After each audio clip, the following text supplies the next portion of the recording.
నేను ఒక ఇషారా చేస్తే మటాష్ అయిపోతా మళ్ళా. ఇది డైలాగ్ అండి.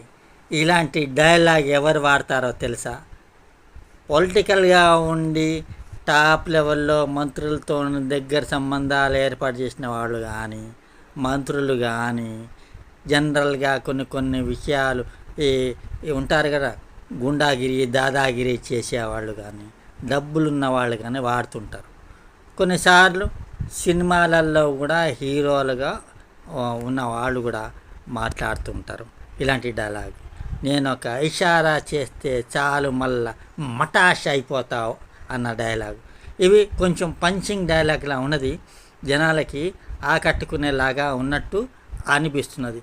జనరల్గా పాలిటిక్స్లో వాడతారు, గుండాగిరిలో వాడతారు, దాదాగిరిలో ఉన్న వాళ్ళు మాట్లాడతారు, సినిమాలో విలన్లు కూడా